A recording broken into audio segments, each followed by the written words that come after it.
Growing a business is kind of tricky right now. Supply chains are squeezed, tariffs and trade policies are dynamic, and cash flow, it's tighter than ever. You need clarity to come out on top. Without it, you risk falling behind. If only you could hop in the DeLorean and see the future, right? Thankfully, there's NetSuite by Oracle. NetSuite has real-time forecasting to help you move ahead with confidence. This is your AI-powered business management suite and the #1 cloud ERP. Trusted by over 42,000 businesses, NetSuite brings accounting, financial management, inventory, and HR all under one roof. It's your single source of truth, giving you the data and control you need to move quickly. And with AI built in, you can automate the busy work and focus on strategy. NetSuite helps you see what's stuck, what it's costing you, and how to pivot fast. If I were running a business with a lot of moving parts, I'd use NetSuite for full control over everything. Tame the chaos with NetSuite. If your revenues are at least in 7 figures, download the free ebook, Navigating Global Trade, 3 Insights for Leaders at netsuite.com/SPI. That's netsuite.com/SPI. Hey, I get it. You've worked really hard to build up your business, and it's doing great. So great that you need help now.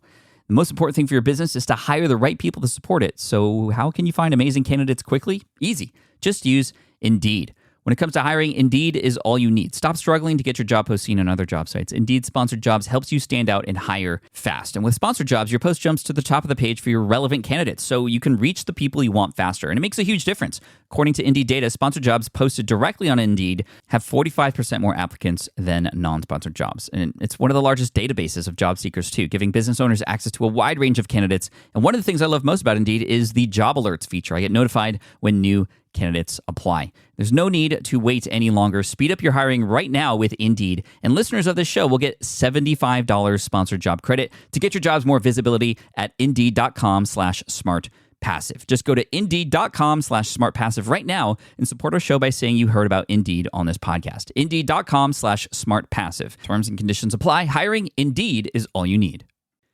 You spent months building towards launch day, but when the clock hits 0, your site crashes. Bots swarm, and loyal fans rage on Reddit. That's not good. Fanfare was built to stop that. Fanfare is the drop platform made for high-pressure moments, stampede-proof infrastructure, verified waitlists, and bot filters that actually work. Instead of refunds and rage, you get retention and revenue. And that sounds great to me. Your next launch shouldn't be a gamble.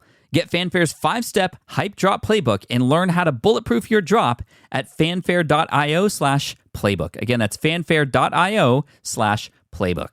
What's up, Team Flynn? This is the final episode of 2018 for the Smart Passive Income Podcast, which is really exciting. We've had an amazing year, and I'm going to do some highlights from different podcasts. You're actually going to hear clips from some of my favorite episodes and some of the most useful episodes of this year. A great reminder for those of you who had listened to them, and perhaps a teaser for those of you who want to go back and listen to the full length of these episodes that we're about to talk about. But this is also a really exciting time because this means, 2019 is just around the corner, and many of you know I have a lot of large, ambitious, big, hairy, audacious goals for next year, including FlynnCon, a new course that's coming out, a book that's coming out, some travel that I'm really excited about, and we'll get to those a little bit later. But for right now, let's cue the music.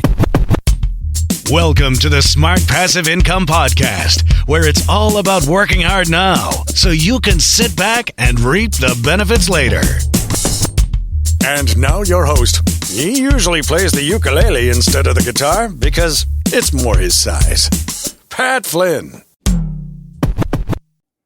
Still using a copy-paste website? Break the template trap with Framer. Whether you're overwhelmed by traditional site builders or frustrated with cookie-cutter designs, Framer gives you the freedom to create a site that's professional, polished, and uniquely yours. Framer is the design-first, no-code website builder that lets anyone ship a production-ready site in minutes.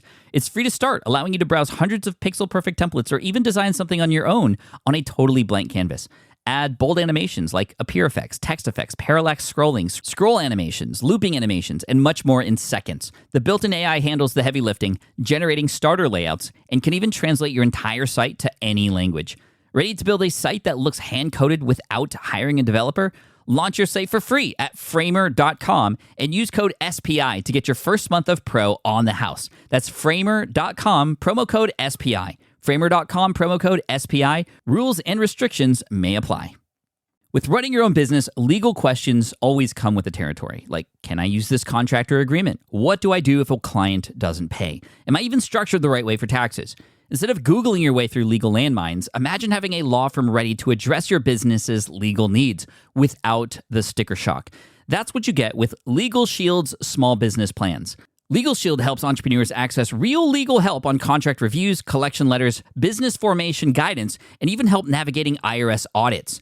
Members can schedule consultations, upload documents through the app, and get support from a provider law firm that knows small business laws in your state. Plus, consultations on taxes or trademarks help you stay ahead of potential problems. And if a client is late on a payment, Legal Shield steps in with professional collection letters so you can protect your hard-earned revenue, all for a fraction of the price of hiring a lawyer on your own. Go to LegalShield.com/SPI or call 833-570-9980 to learn more and get big business legal support without a big business budget. That's LegalShield.com/SPI. This is session 351 of the SPI podcast. Thank you so much for joining me today. My name is Pat Flynn, here to help you make more money, save more time, and help more people too. And like I said, today we're going to be doing a recap, and you're actually going to hear clips from some of my favorite episodes of the year. And I want to start right at the beginning in episode 300, which was the second episode of the year. We reached a milestone kind of mark in the podcast, episode 300. So to do something special, I brought on members of my mastermind group, which is called the Green Room Mastermind Group. The Green Room in theater, in television, is the room where you kind of sit in before you go on camera, before you go live or on stage. And so we decided to call our mastermind group the Green Room because this is where we come together to prepare before we go out in the world and serve others. And we have some amazing members in this group. We have Leslie Samuel, Ray Edwards, Mark Mason, Michael Stelzner, and Cliff Ravenscraft, all great friends of mine. We've been friends for years, and we hold each other accountable. We share goals, and we lean on each other, and we are brutally honest with each other as well. So here's a clip from Leslie Samuel. We started talking about blogging and if blogging was dead, and, you know, with video and podcasting being or seemingly a lot popular now, should we continue working on our websites and blogs? And his answer was yes, absolutely. So I said, okay, well, let's say I start a blog today. What are two things that I can do to make sure that I have people coming to this blog, that I have traffic? And here's that part of the conversation. All right, I'm convinced now. I'm going to start a blog because Leslie told me that I need to have my own home base. I'm going to put it up, and nobody's going to see it except for my mom. How do I get other people to find it? Your top two tips, if you have any. Top two tips is, well, so the pre-tip to the two tips would be to get really clear on who you're trying to target. Because if you're not clear about who that person is, you're not going to be in the right places to find them. So that's number one. That's like the foundation. If you know who they are, what are they struggling with? What are they searching for? So that you can create the kind of content that they're looking for, you're going to be setting yourself up for success. So that's number one, or that's number zero. Number one then would be to find places where they are gathering, you know, whether it's on Facebook or whether it's on Twitter or whatever social network, YouTube or whatever the case might be. Choose one main platform. Learn as much as you can about how to get exposure on that platform, and then just go all in. I think a lot of people try to do everything, and there's so much that we can be doing in 2018 now that I think we really need to think about, hey, where can I focus so that I can have the biggest bang for the time that I'm actually investing? So you understand who you are, who you're trying to reach. You choose your main platform that you want to focus on. And then, you know, I'm going to give a tip that I don't typically do because I think it's something that so many of us bloggers kind of neglect. I want you to come from behind the blog and actually go out there and connect with people in person. You know, we do this a lot by going to conferences and events and those kinds of things. And I think that's so valuable because you are able to connect with other people in your space, and the relationships that come from that can result in so many magical opportunities. So those are going to be two quick tips. I can give like 50 if you want, but we're going to keep it simple for right now. For everybody who wants more tips, however, where can they go?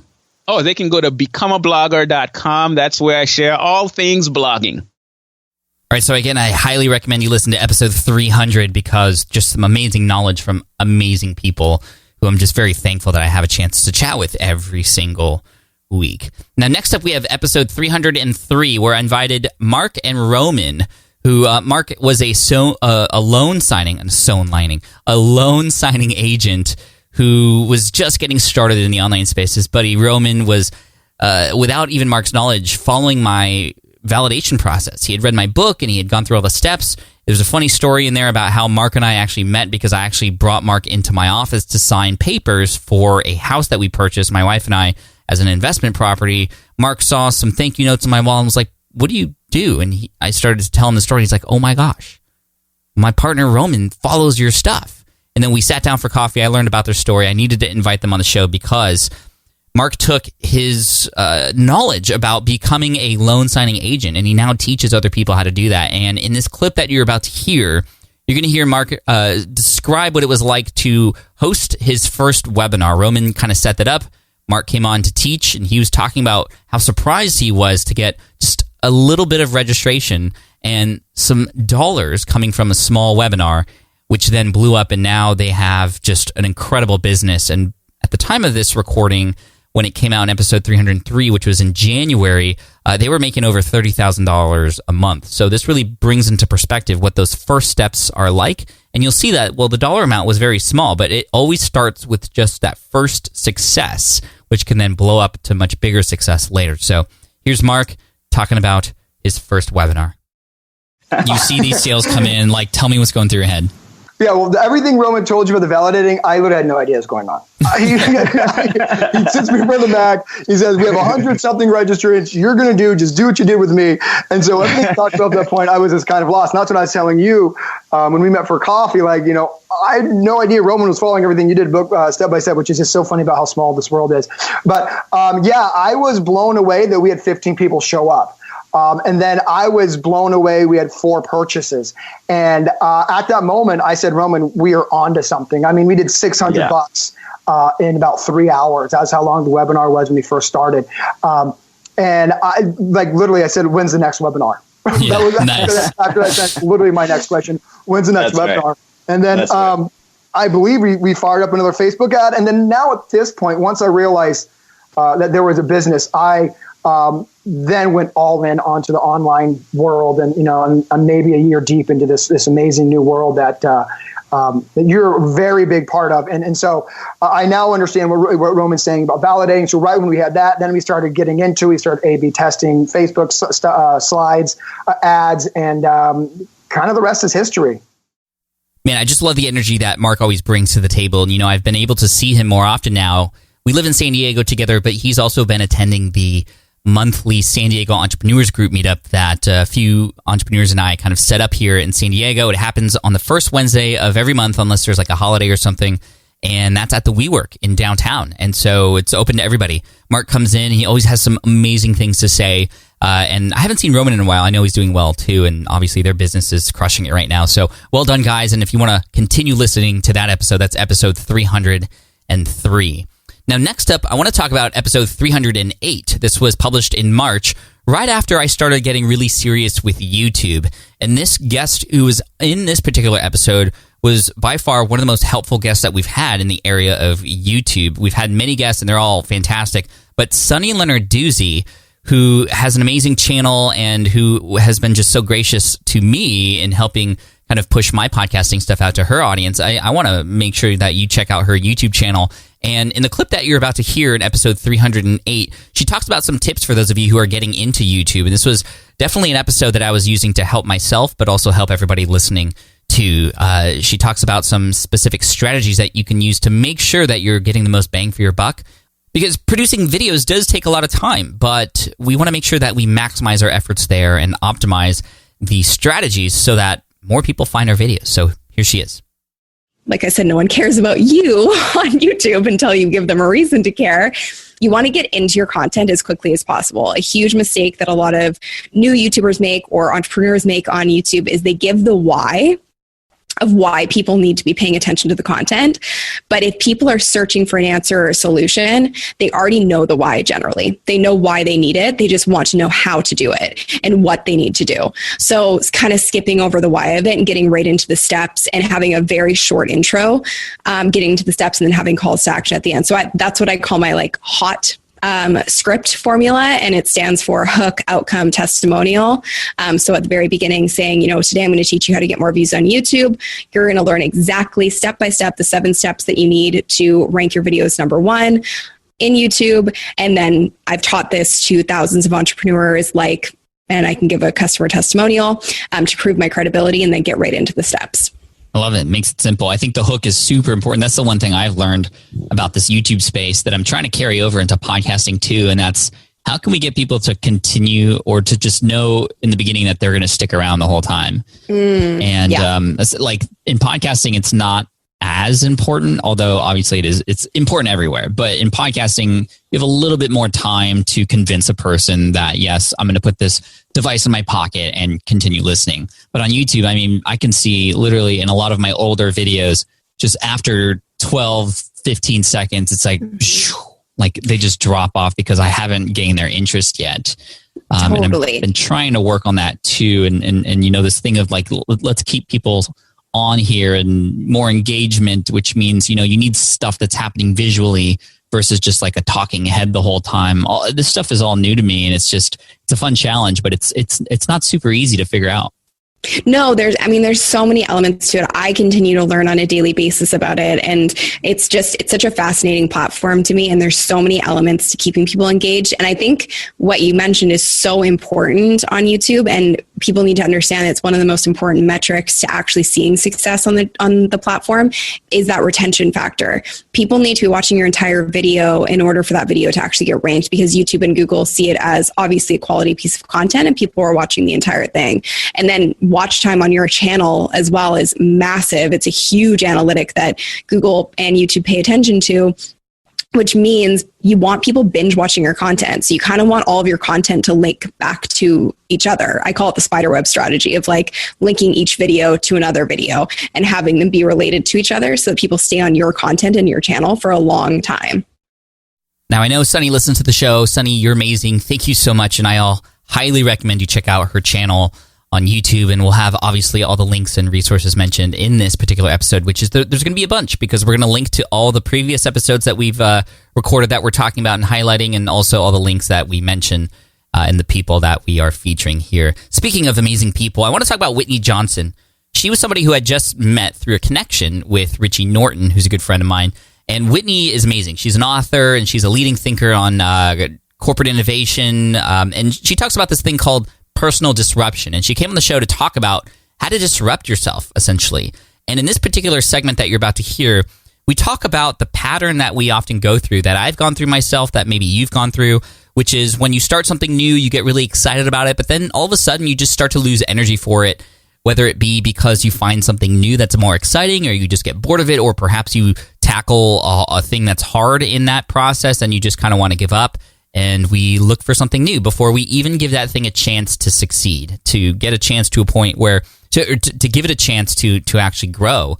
And this is a very common thing in why a lot of entrepreneurs or would-be entrepreneurs fail. So let's listen to this clip with Whitney Johnson in episode 315. I have a lot of people in the audience who they get so fired up about starting something new, right? So they've decided to make a change. They're taking action. And before they get to that exponential growth in that S-curve that you're talking about, I think they start to already experience boredom before the success. And I'd love for you to speak on, just this repetitive cycle that a lot of us go through, which is just we're always in building mode. And then as soon as something is perhaps ready to get, mass market or big or start to make sales for us, we kind of go back to starting something new before even giving that thing a chance to succeed. Where is that coming from? And can you address that and perhaps unpack that for us? Yeah, that's a great question. So I think if you think again about the psychology around this, right, of you're discouraged, then you're confident, and then you're bored. Mm-hmm. I do think there is some element of this is just the natural cycle of life and the natural cycle of learning. And so once you approach that mastery stage, knowing that you're going to get bored, I think what you're asking is this idea of sometimes we don't persist when we need to persist. persist, that sometimes we can disrupt too much. And so there is an element of being able to learn when it's time to disrupt yourself and when it's time to get to the top of that learning curve and to survey all that you've accomplished and to appreciate it and to prepare for the future and also to make it possible that whatever you've built can continue to grow and persist beyond your having been there. So I think it's natural that you're going to get bored, but I also think, and your point is something important, is that sometimes we just need to persist and sometimes we just need to slog a little bit. And sometimes there's a slog at the low end and sometimes there's a slog at the high end. And that's just part of our being able to become successful is the willingness to slog. I remember I was just reading this morning a quote from Steve Jobs that he said that he's convinced, and I'm paraphrasing, convinced that most of what separates a successful entrepreneur from an unsuccessful entrepreneur is perseverance. And so I would say to all of us who are feeling a little bit bored, persevere just a little bit longer, and then you can jump to a new curve. Do you have any suggestions on if a person is at that point, how to persevere? Is it tapping into the why behind what you're doing? Is it some other strategies that you might have?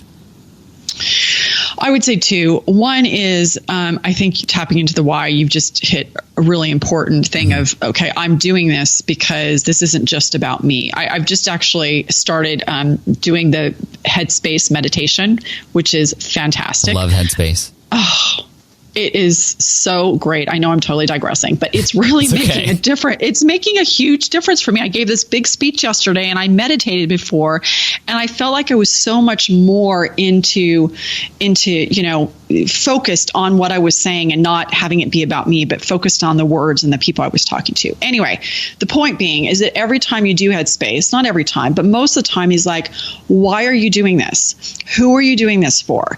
And I think when you, as you said, if you can connect this back to the why, I'm doing this, like I said earlier, I'm doing this to help people make it safe for people to change. When I can connect back to that, then it's easier for me to persist. I think the other thing that is really powerful is that I think we sometimes think a lot about endurance in terms of our physical, people run marathons, people climb mountains, and we think of endurance in that respect. And I think that there's an element of us are learning how to build out our endurance when it comes to persisting with an endeavor, whether it's writing a book or building a business, not just when it comes to physical feats. I would agree with you 100%. And I know through just the decade of doing this on my own, I've gotten a little bit better at persisting. And at first, I don't know if it's because I was young and we're in an age now where we want instant results. Like I was just not, like I couldn't imagine keeping going sometimes. All right, Whitney Johnson, everybody. If you want to listen to that full episode again, that was episode 315. One of my favorite things to do is get connected with new entrepreneurs, and that's something that's going to happen a lot in 2019. I've a little bit been intimidated by many other entrepreneurs who I would love to have on the show, but I just kind of, I know it may sound weird because I have this successful podcast and a business that's kind of known for, being innovative and growing and getting bigger and bigger every single year. But I still get nervous. I still get scared. And sometimes I still feel like, who am I to ask this person? And just to kind of fill you in, for instance, the other day, I finally had the guts to ask a YouTuber kind of personality who I really admire to see if he would love to come on the show. And he said yes. And so those things are going to happen more often because I just need to, again, step out of my comfort zone a little bit more. And I know a lot of you need to do the same thing. So I just want to lead by example and let you know that, hey, I'm struggling through the same things, but I'm also getting through it as well. So, hey, we're on the same team. That's why this is Team Flynn. And hey, Team Flynn, if I could play this next episode for you in full here in this particular podcast episode, I would, because the whole thing is that valuable. And this goes back to my 2017 choice for book of the year. And that book was The Coaching Habit by Michael Bungay Stainer. And I was so thankful that I had the opportunity to interview him on the show in episode 325. And literally, it's probably one of the most useful episodes you will ever listen to because it's just so actionable and so valuable. And we always are coaching people, our friends, our children, our parents sometimes, our colleagues. If you're a manager, obviously you do that. If you're the CEO or an entrepreneur, your team, you're coaching them too. This episode is called How to Be an Amazing Coach, and it really, really, really is one that I highly recommend you listen to. Again, that's episode 325. Now, this clip I want to share with you goes into, well, the setup is I was asking Michael, like, okay, like you have these certain questions that you ask instead of just like spilling advice. You're always asking the same question. But what if you actually do know how to solve something, and do you just go right into that? Or how do you position yourself when you're coaching somebody to still be useful, but just not be kind of in that rescuer mindset? And so here's a very valuable clip from this episode 325, with the author of The Coaching Habit. Look, here's a classic case. Somebody comes up to you and goes, hey, Pat, how do I? You're in a position where, you've built a brand, an authority around your ability to help people and have answers. So you're going to get this all the time. Hey, Pat, how do I? And that triggers every part of your body, your advice monster, if you like, to come out and go, let me tell you what I think you should do. But here's the habit that I've developed that might be useful for you or people listening in. And it gives both of you what you want. So when somebody comes up to me and goes, hey, Michael, how do I? I go, look, Pat, that's a great question. And I've got some ideas on how to tackle this, and I'll share them with you. But before I give you my idea, what's your first idea on how to tackle this? And they'll give me an answer. And I'm like, fantastic, I love that. And then, of course, I use the best coaching question in the world. And what else? Go, what else could you do? And what else could you do? Great. And is there anything else you could do? And then, if it's appropriate, I'll then go, so I love all of these ideas. Here's what they make me think of. And I might add one or two ideas of my own. So what I'm doing here is a number of things. I'm making sure they know that I've got their back. And I'm not going to let them leave without helping them answer the question. But secondly, I'm giving them first go so that I'm not just offering up advice that they already know. I'm like, tell me what you already know. Tell me what you've already thought of. And then thirdly, I get to just offer the more exquisite advice because it's more precise, it's not redundant. And if you want to play a game with this, I'm kind of reminding them that actually I'm still the smartest person in this conversation because, I had all those other ideas that you had, plus I've got a couple more that can be helpful there as well.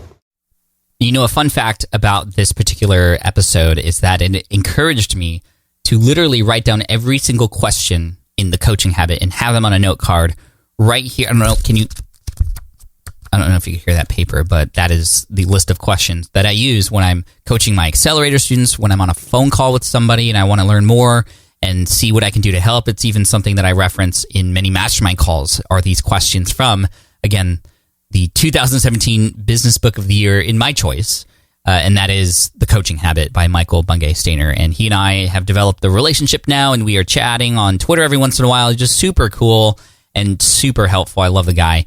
And just, again, check out the book, check out the episode 325.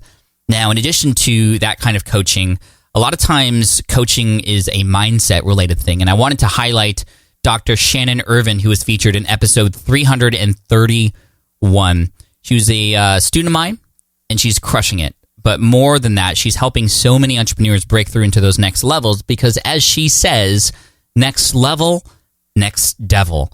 Every time you try to push yourself, you're always going to come across these new challenges in your mind, the little devil on your shoulder telling you that you can't do this or that you're not good enough.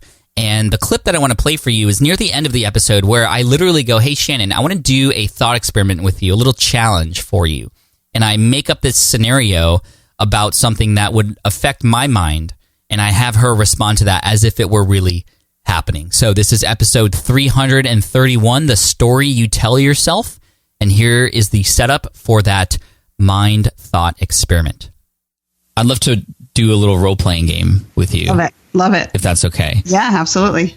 So this will be a scenario, and I'd love to know how you as the coach essentially in the situation would help me out. So I tell myself these affirmations every single day. I practice and I behave like a entrepreneur who is successful, and I am seeing success. And then I plan a launch, and it's based on what my audience says they want, and they, are ready for this launch. And I launch this thing, and it falls flat. It just bombs. And now I'm in my own head. I am in this whirlpool going down and circling down into a deep, dark hole of I'm not worth it. Yep. I am not good enough. It is all ending. Everything I put my work into is crumbling. I should go out and get a job, a stable job. Who am I to even think I could go down this route? Shannon, how do I had done all the things, but then now I'm derailed. How do I get back on? Oh my gosh, I love this so much. So welcome to the world of being an entrepreneur, what he just described, because as we love to say, next level, next devil. It doesn't go away. You just get much, much, much, much better at identifying it and doing the work. So before this launch, of course, we would have talked about what the launch means. What does it mean about you? Because the reality is, if you're thinking like a 7-figure entrepreneur, you absolutely know you're going to fail. You're going to fail and learn and fail and learn and fail and learn. And that's the fabric of almost every successful on and offline business owner that I know. They took risks and they failed. So we would have done that work ahead of time. Mm-hmm. But we're here and you're spiraling. So I, Pat, would want to know from you, what does this failure mean about you? My reply would be, I built the wrong audience. I built the wrong product. I wasted a bunch of money and now I don't have any clients. Money's not coming in like I thought it was going to in our projections. I feel like a failure. Mm. And so does this product not help people then? It helps people. They said it was something they needed, but for whatever reason, it just wasn't connecting with them. And so I don't know what to do next. If I relaunch, should I lower the price to try and get people in it? Maybe it was the price that was the issue. I think it's going to be helpful for them. And, I even had a couple of my friends go through the course and they said it was helpful, but I wasn't making sales. I don't know if people believe me. Okay. So do you believe that if it sold, what kind of impact would it make on people and on their lives? Say we're sitting here, the launch didn't fail, it was at the right price or the right, marketing message and all that, and we're sitting here and you've got 10 people in. What are they getting from your course? Because I know you launched this because you had a drive and a belief and you wanted to help people. So what is it helping them with? It would help them double their revenue because it includes some really unique marketing tactics that I implement myself. And I've shared this kind of on a surface level on my blog and on my podcast. And it's for people who want to execute on that, which is not easy. And so I would have these 10 students going through and daily getting small wins that lead up to the big win in the end where, they launch something new and then they double their revenue. They see something they haven't seen before. And I know it can help them do that. And that's the big frustration here, Shannon, is that I don't have the people in there. Yeah. So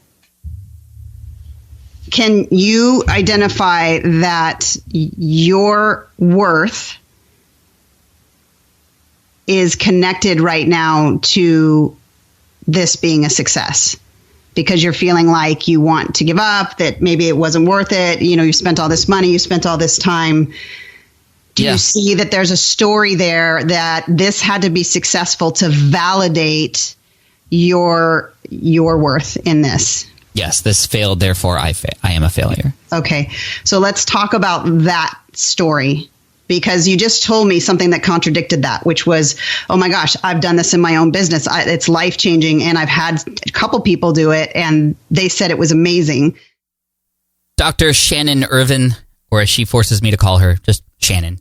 I love her, and we get coffee together, and we chat every other week on our Accelerator mastermind call. So Shannon, you're amazing. Keep up the great work. Another thing I learned from Shannon this year, that phrase I shared earlier, different levels, different devils. She also shared another thing that I mentioned in a later YouTube video related to haters, because a lot of times haters can get into our minds and we start telling ourselves stories based on what other people say of us. And she told me, and this was at our Accelerator retreat in San Diego, and she was telling this to the rest of the group too, and it was so powerful. She said, hurt people hurt people. So if you got somebody hurting you, like a troll or a hater, they're probably doing that because they are hurt themselves. Hurt people hurt people. And so if you have haters in your life, first of all, we'll link to and perhaps embed the video that I published about a troll that almost ended me and was having me tell stories about myself that I almost believed and almost quit because.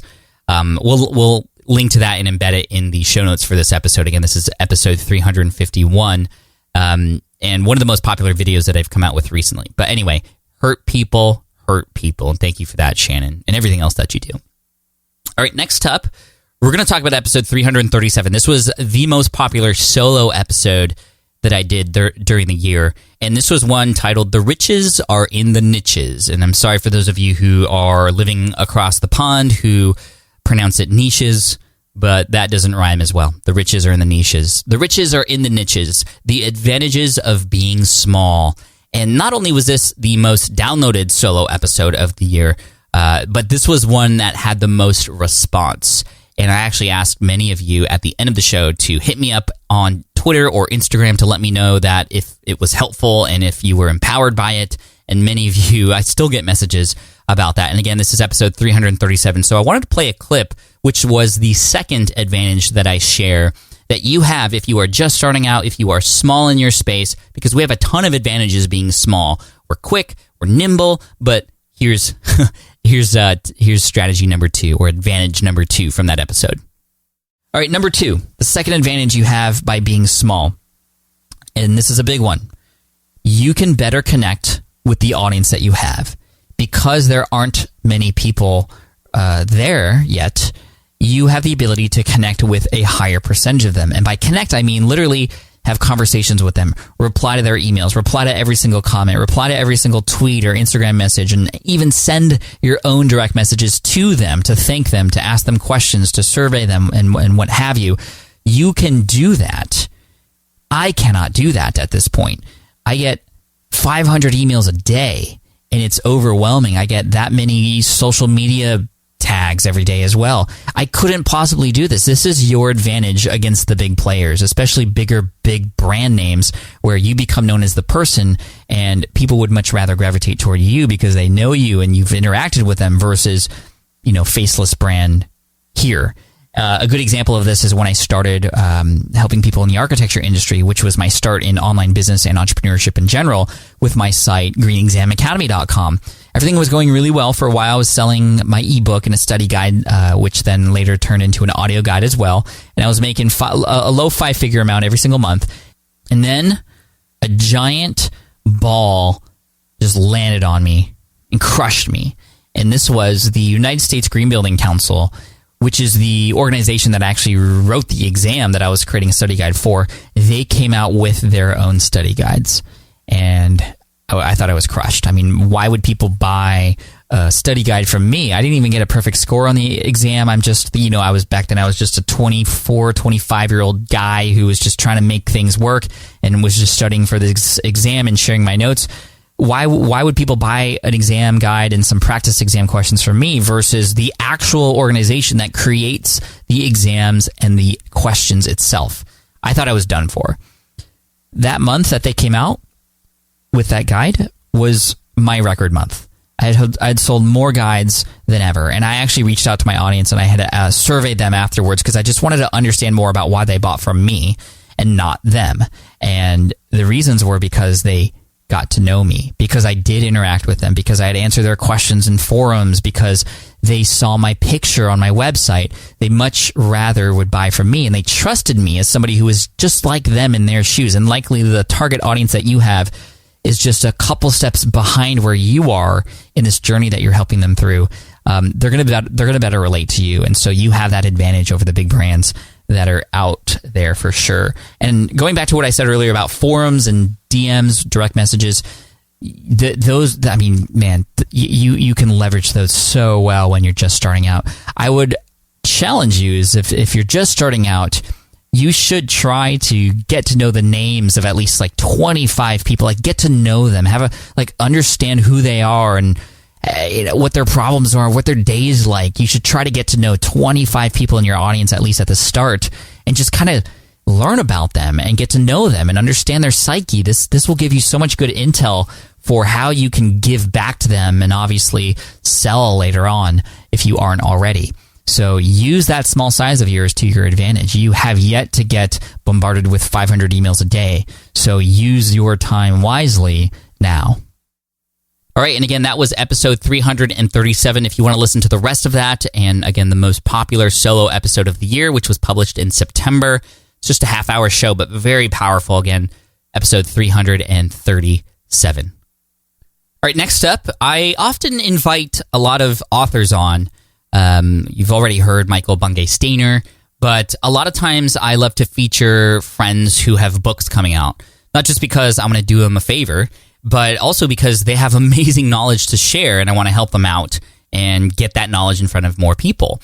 And the specific episode I'm talking about is episode 340, which featured a good friend of mine, James Clear, who, interestingly enough, we've been working for years to try and find and coordinate the right time and right topic, and it just so happened to work out that his book was coming out in October of this year, and his book is called Atomic Habits, and I wanted to help him out and support him. And first of all, congratulations, James, on having that book become a New York Times bestseller. I'm super proud of you, and I'm thankful that I've had the opportunity to share this book with many others. It's actually an episode that I've had a ton of people reply to and say, thank you for having James on the show, because now people are building their own habits to support their lifestyle, to support their goals, which is very, very important. And so the clip that you're about to hear is really interesting. This is near the end of the episode. This is episode 340 with James Clear. But this is the part where we talk about, well, oftentimes when we form these habits, we get so derailed once we lose a day or once we miss a day on something, whether it's kind of fitness related or we're trying to write every day, we miss one day and all of a sudden things just spiral out of control, and that's when we lose things. So how do we, in our mind, bounce back from that? And so James is here to talk about, because nobody's perfect. And so when you're trying to build habits, we are trying to be perfect and build a routine, right? But nobody's perfect. So how do we make sure we stay on track when we get off track? Here he is. The little mantra I like to keep in mind is never miss twice. So I can't predict, how well I'm going to do every single time. And I know that sometimes life is going to get in the way and emergencies are going to pop up. And, maybe I'm trying to stick to a diet, but then my friends want to go out to happy hour and I find that I binge ate with them or had a pizza or something. That's fine. I don't need to get wrapped up in the mistake that just happened or in the fact that I just did something that wasn't exactly what I wanted to do to follow this program. Let me just pour all of my energy into making sure that the next meal is a healthy one. Or, for the first 3 years that I wrote at jamesclear.com, I wrote a new article every Monday and Thursday. And if I miss on a Thursday, well, then all of my energy should be poured into getting back on track on Monday. It's less about worrying about the fact that you just lost a streak or broke a streak, and more about trying to build the next one as soon as possible. It's pretty much never the first mistake that ruins you. It's almost always the spiral of repeated mistakes that follows. Mm-hmm. And if you can avoid that spiral and get back on track quickly, then you find that over the long run, as you stretch the time scale out, it ends up looking really good. So I have weeks when I have to go speak or work with a company or go on vacation or whatever. And it's hard to get my training, my workouts in those weeks. But I'm more focused on can I get 40 or 42 weeks of workouts in over the course of the year? And all of that comes back to getting back on track as quickly as possible and never missing twice once I get back home. All right, so once again, I recommend you check out the book Atomic Habits by James Clear, New York Times best-selling author. Super proud of you, James. And again, that's episode 340. Links in the show notes. Next, we have episode 344. A lot of you know that my videographer Caleb and I have been working on a physical product, and to help us with the development and the process and just getting our heads wrapped around this entire thing, we invited Tom and Dan from Studio Neat on the podcast, episode 344. And in this clip, it's about the future of physical products and how they've kept their business pretty small and why, and the scalability of that. And we're going to hear the clip from Tom and Dan right now. So here we go, episode 344.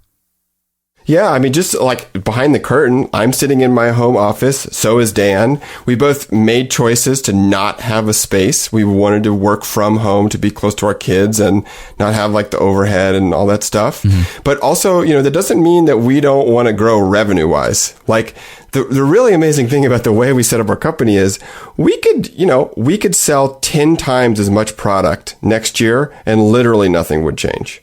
Because all of our warehousing, fulfillment, manufacturing, everything is outsourced.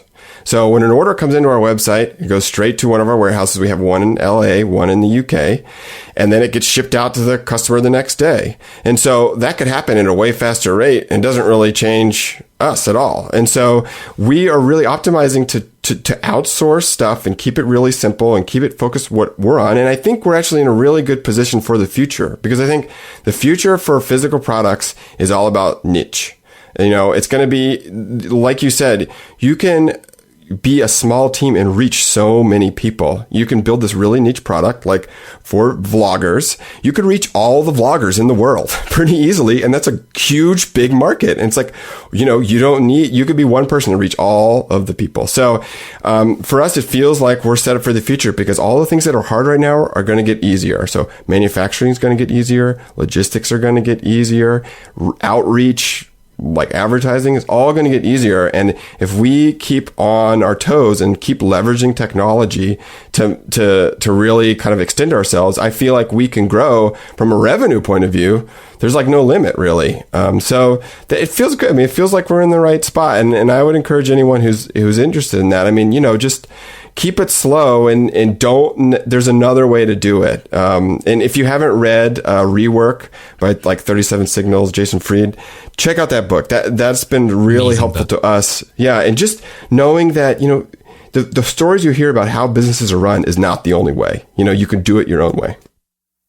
Right, again, I hope you enjoyed that quote from the guys over at Studio Neat. And I highly recommend, if you are thinking about creating a small physical product, you can do really well in a very niched space, and they are the right guys to follow the example from Studio Neat. And again, they invented the Glyph, which was the first product I ever bought on Kickstarter, I think, and it was their product. And this super neat story. And again, Studio Neat, episode 344. All right, next up, and finally, I want to highlight episode 346, which featured Jordan Harbinger, a good friend of mine, who was previously on the show a number of years back when he was the host of The Art of Charm, which, if you don't know the story, you're going to have to listen to this episode, but I'll give you the gist. His company essentially booted him out of his own business, and they took over and they kind of kicked him out, and he was kind of left not really knowing what to do. And they still continued to use the name Art of Charm, and it was just kind of a disgusting situation that you never want to catch yourself in, and Jordan got the short end of the stick there. And so this clip I want to share with you is kind of how he reacted to that and the things that he did, how he thought about the process so that he could actually come out better and on top, which he has. And I'm very thankful that he had a lot of persistence through this, because it was a time where I imagine that a lot of people would have given up or felt like, well, I guess this just means I'm not cut out for this.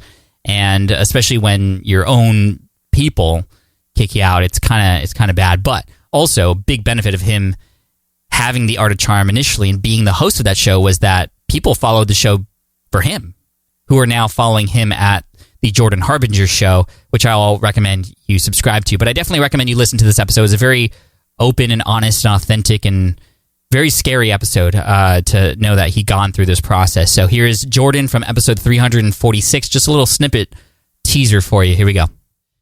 I know these situations personally, too, because I've had things happen in my past. Many people know my story, getting laid off, and it just seems like, wow, the plan I had is not going well. What am I going to do?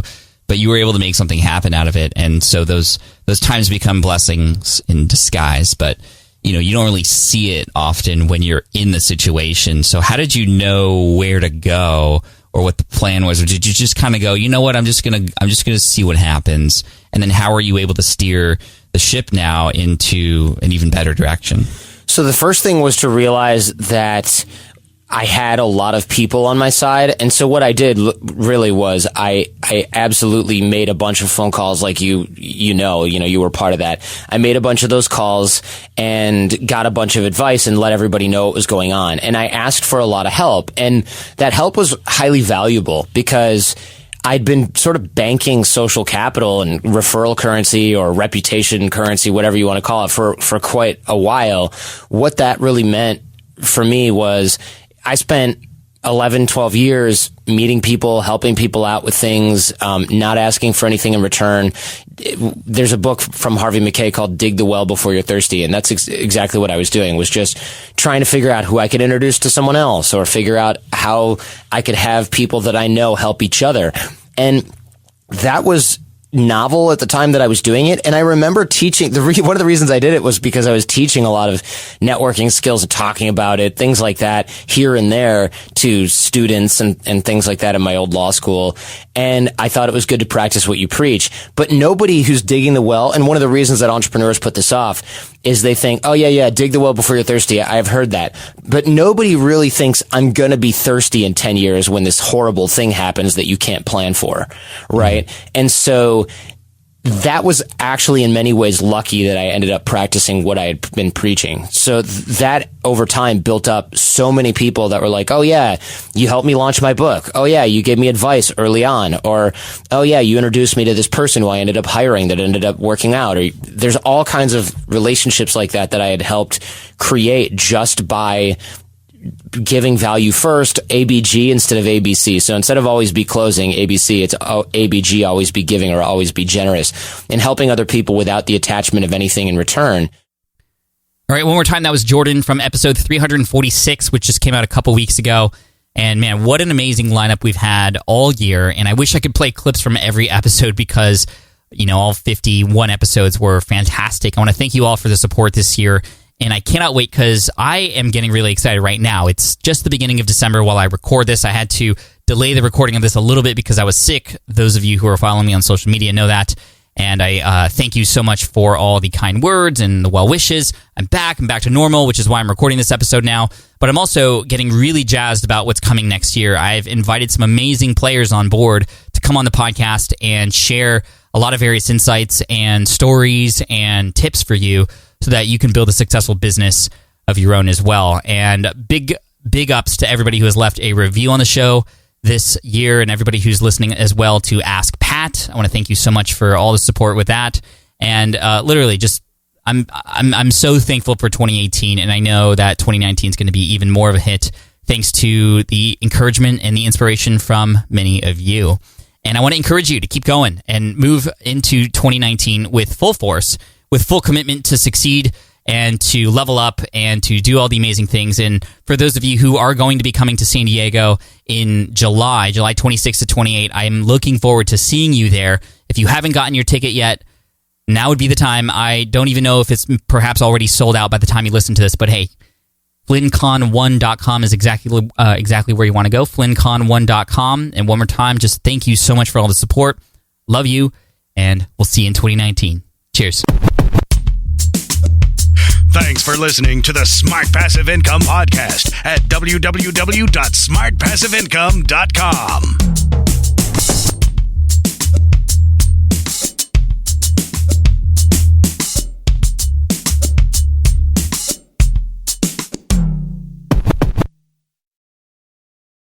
More people dream about building their own business and being their own boss rather than retiring early. But a majority of them never even take the first steps to register the business. Why? Because starting a business can feel overwhelming. With legal forms, paperwork, finances, it's a lot. And that's where Taylor Brands comes in. Taylor is a complete business builder designed to make launching your business simple and stress-free. You can register your LLC in just minutes, keeping your personal and business assets separate from day one. And from there, you can get access to everything you need to get off the ground, from legal documents, licenses and permits, invoicing and bookkeeping tools, and even a 100-day business coaching program to help you hit the ground running. You'll also get a free personalized business plan, branding tools, and so much more. And of course, our listeners get an exclusive 35% discount to get started. Just head to taylorbrands.com/SPI. That's TAILORBRANDS.com/SPI. Stop dreaming, start building with Taylor Brands. Look, I get it. You want to grow your business, but trying to sell to hundreds or even thousands of people gets very exhausting very fast. But what if you could sell at scale with a simple, powerful quiz? Score App helps you sell to more people without adding more to your plate.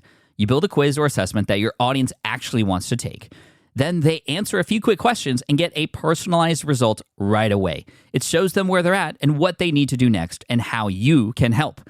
And you build huge amounts of trust before you make even a single offer. No hard sell, no chasing leads, just value at scale. Get 50% off the first 3 months using the discount code SPI. All you have to do is just head to scoreapp.com/SPI. Again, that's scoreapp.com/SPI.